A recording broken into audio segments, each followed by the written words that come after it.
Ladies and gentlemen, welcome to the Rogers Kakasungura YouTube channel. A big thank you to each and every one of you for your continued support. I want to say thank you to those of you who are following us on this platform and those of you who are really supporting us. William Ruto is on a looting spree.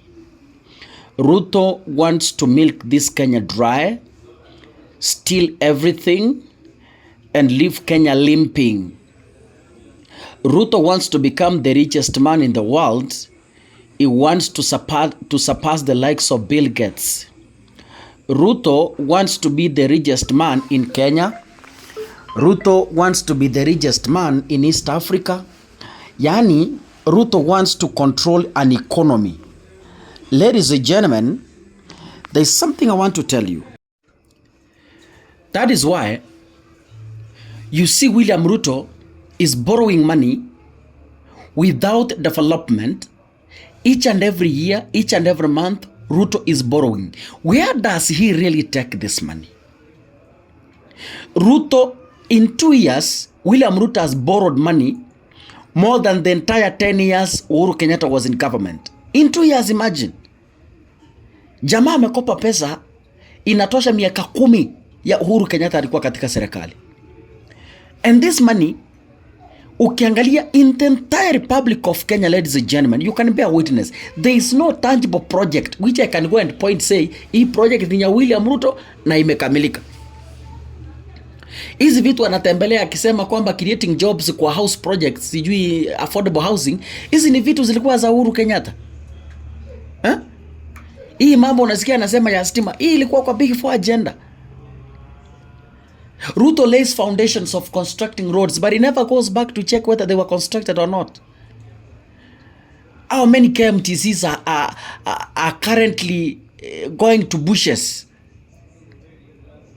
But you know, if Kenyans don't know, if Kenyans don't know, as we speak right now,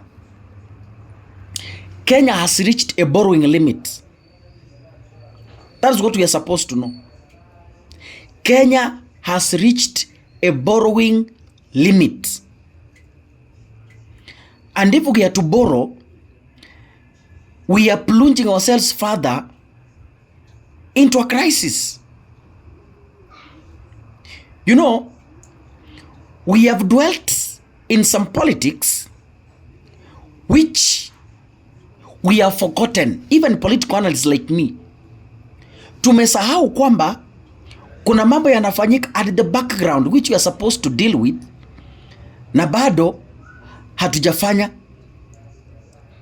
Now, as we speak right now, the International Monetary Fund, that is IMF,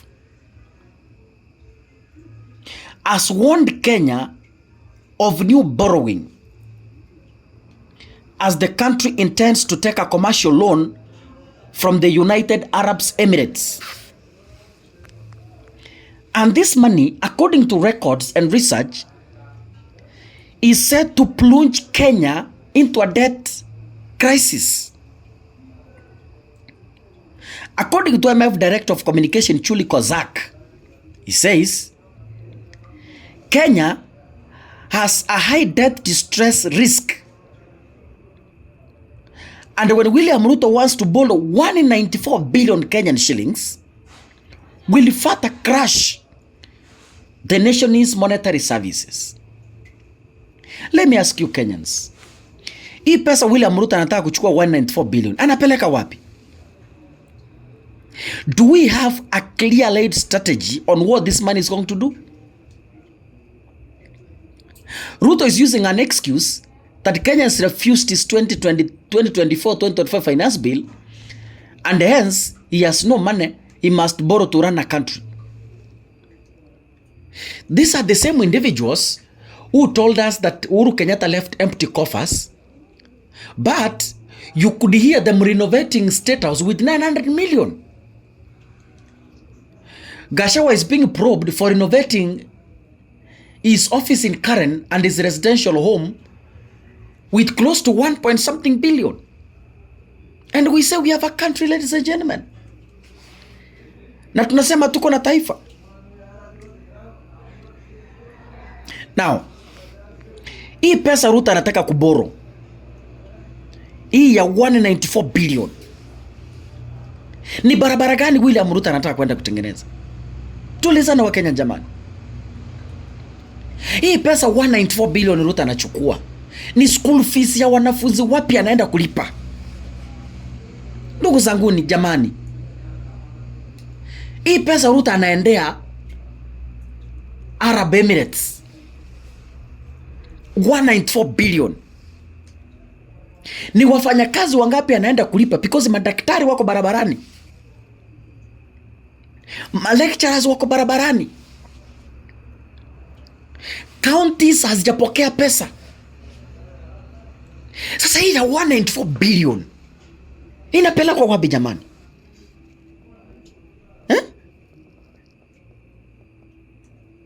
Ni miradi mingapi William Ruto ameweka katika program? Atasema nikileta hii 194 billion itatusaidia kufanya 1 2. Is there accountability for the cash that is intending to borrow? Is there a documented financial strategy on what the 194 billion is going to do? We are just borrowing to fill our stomachs. Thereafter, the burden of paying remains on us Kenyans. Watu wanachukua mikopo, wao wanakula wanashiba, lakini shida ya malipo inabaki sisi kwa Wakenya. Ndio maana unasikia high tax rates. Someone borrows to build his family and his life, but it remains upon the responsibility of the Kenyans to pay that debt that has fed his family. Ladies and gentlemen, the earlier we stop William Ruto, the better for this republic. The earlier we deal with William Ruto, I tell you, the better for us. IMF is a US-based financier. Yeah? IMF ndio iliambia William Ruto ukichukua urais tutakusaidia. Lakini sasa kwa sababu Joe Biden ameenda, ni Trump is in power, sasa shida zimeingia, ladies and gentlemen. But listen as I finish. There are two things I want to tell Kenyans.